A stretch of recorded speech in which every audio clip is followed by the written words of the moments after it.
और जामनगर में वंतारा को सुप्रीम कोर्ट से क्लीन चिट मिली है। ये बड़ी खबर आपको बता दें, सुप्रीम कोर्ट की बनाई एसआईटी ने क्लीन चिट दे दी है वंतारा को। वंतारा में प्राणी बचाव और पुनर्वास केंद्र को क्लीन चिट दी गई है। सुप्रीम कोर्ट ने कहा वंतारा में जीवों के रखरखाव से संतुष्ट हैं।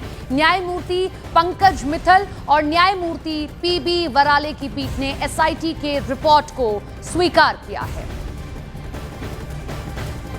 तो जामनगर में वंतारा को सुप्रीम कोर्ट से क्लीन चिट मिली है। आनंद नरसिम्हन हमारे साथ में जुड़ गए हैं। आनंद जी, देखिए ये क्लीन चिट दे दी गई और कहा गया कि अच्छी तरीके से रखरखाव किया जा रहा है वंतारा। नमस्ते। और सही बात है, क्योंकि वंतारा का जो जिस तरीके से वहाँ का जो एनिमल रिहैबिलिटेशन और रेस्क्यू खासकर जिस तरीके से है और एक इतना बड़ा रिसर्च सेंटर है, ये शायद ही दुनिया में कहीं पर भी इस तरीके का एक पशुओं और प्राणियों के लिए इस तरीके का एक रिसर्च सेंटर होगा। और इसको पहले भी इस पर कई बार आरोप लग चुके हैं और जानबूझकर इसके ऊपर कंट्रोवर्सी बिठाने की कोशिश की गई है या बनाने की कोशिश की गई है और बार बार इसकी स्क्रूटिनी हुई है।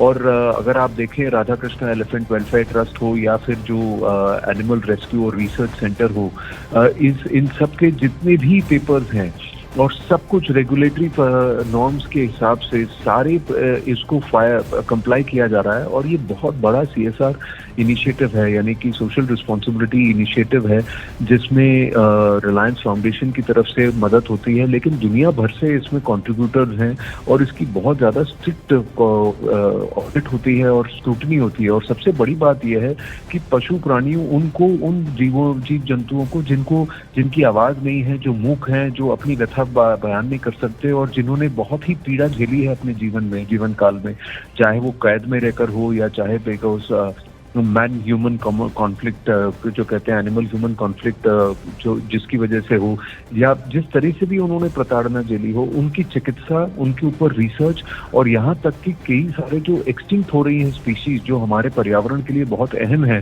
उनको वापस लाने की और वापस पर्यावरण में उनको रीइंडक्ट करने की, इस लेवल तक की रिसर्च वहाँ पर होती है। दुनिया के टॉप साइंटिस्ट वहाँ आते हैं, दुनिया के टॉप डॉक्टर्स वहाँ आते हैं और वन चिकित्सा को लेकर के बहुत काफ़ी एडवांस काम वहाँ पर हो रहा है। और वो ये सब कुछ एक सोशल रिस्पॉन्सिबिलिटी और एक समाज सेवा की तरह से उस नज़रिए से किया जा रहा है।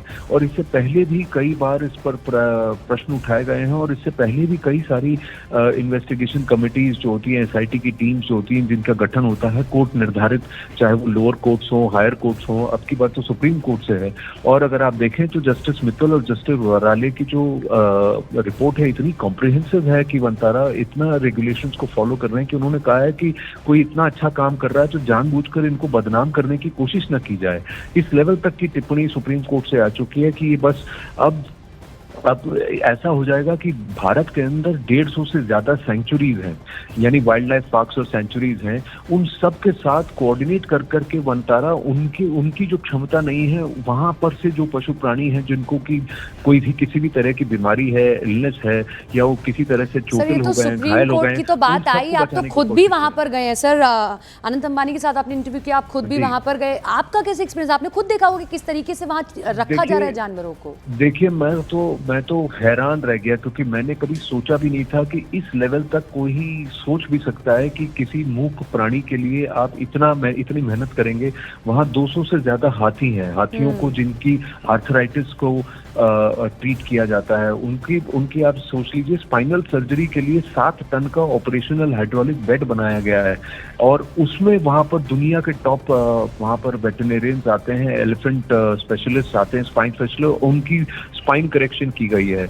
एक हाथिनी थी जिसको 80% बर्न्स हो गए थे, क्योंकि जिस सर्कस में वो काम कर उसको वहां पर रिड्यूस किया जा रहा था, उसकी टेंट, जलती हुई टेंट उसके ऊपर आकर गिर गई।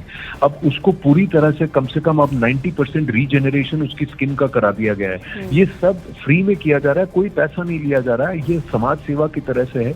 और आप जाकर देखें, और उसमें और भी प्राणी हैं अलग अलग जगह से, जिनको की कैप्टिविटी में रह करके भूखा छोड़ दिया जाता था 20-30 दिन के लिए, ताकि कोई भी आकर पैसे देकर के उनको गोली मार दे।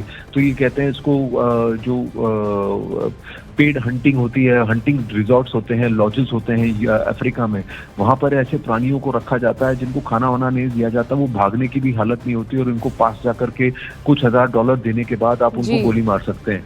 तो इन ऐसे प्राणियों को भी वहां पर बचाया गया है। आप लोगों को अभी तक तो उसको उन्होंने प्राइवेट ही रखा है क्योंकि वो पशु प्राणी इतने प्रताड़ित हैं, इतने उनको प्रोटेक्ट करके रखा गया है। धीरे धीरे अब अगर समाज को देखने को मिले कि वहाँ क्या होता है तो लोग समझेंगे कि ये जू नहीं है, ये कंजर्वेटरी है, ये एक रिसर्च सेंटर है और एक रेस्क्यू और रिहैबिलिटेशन सेंटर है। तो इसको अब सुप्रीम कोर्ट ने भी अब मान्यता दी है और कहा है कि इसको बदनाम करने की कोशिश न की जाए।